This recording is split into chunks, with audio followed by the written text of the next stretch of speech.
মই কিন্তু জুবিন দাক জ্বলাই দিয়াটো বিচৰা নাই মই কিন্তু জুবিন দাক সংৰক্ষণ কৰাটো বিচাৰিছোঁ জুবিন দা কি মানুহ আপোনালোকে বুজি পাইছে নে নাই বাৰু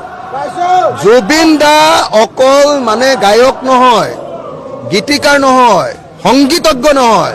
জুবিন দা ডেম কেয়াৰ এটা মানুহ কাকো কেয়াৰ নকৰা যি সময়ত অসমীয়া যেতিয়া যি কথা ক'ব লাগে চিফ মিনিষ্টাৰ আছে কেয়াৰ নকৰে তেওঁ এণ্টি এষ্টাব্লিছমেণ্ট এটা মানুহ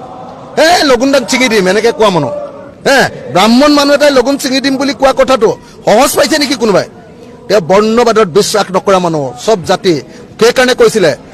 মোৰ কোনো জাতি নাই মোৰ কোনো ধৰ্ম নাই মই কাঞ্চনজংঘা মই মুক্ত এনেকুৱা কথা ক'ব পৰা মানুহ অসমত জন্ম হৈছে নেকি কওক গতিকে তেওঁক আমি হেৰুৱাব খুজিব নোৱাৰো সেইকাৰণে তেওঁৰ মৃত্যুৰ পাছতো তেওঁক মই ভাবোঁ যে মামি কৰা নে কিবা বুলি কয় নহয় এনেকৈ যে সংৰক্ষণ কৰি ৰাখে যে মই ভাবোঁ যে তেওঁ বডিটো সংৰক্ষণ কৰিব লাগে আমাৰ উত্তৰ পুৰুষে তেওঁক আহি মাজে মাজে চাব তেওঁ কথাবিলাক চিন্তা কৰিব তেওঁ অসমখন কেনেকৈ গঢ়িব বিচাৰিছিলে ভাবিব তেওঁ সমাজবাদৰ কথা কৈছিলে সেই কথা ক'ব আৰু তেওঁ যে কৈছিলে জাতি থাকিব নালাগে ধৰ্ম থাকিব নালাগে চব মানুহ আমি সমান এইটো কথা সকলোৱে মানি ল'ব লাগে তেতিয়াহে আমি জুবিন গাৰ্গক ভাল পোৱাটো বুজাব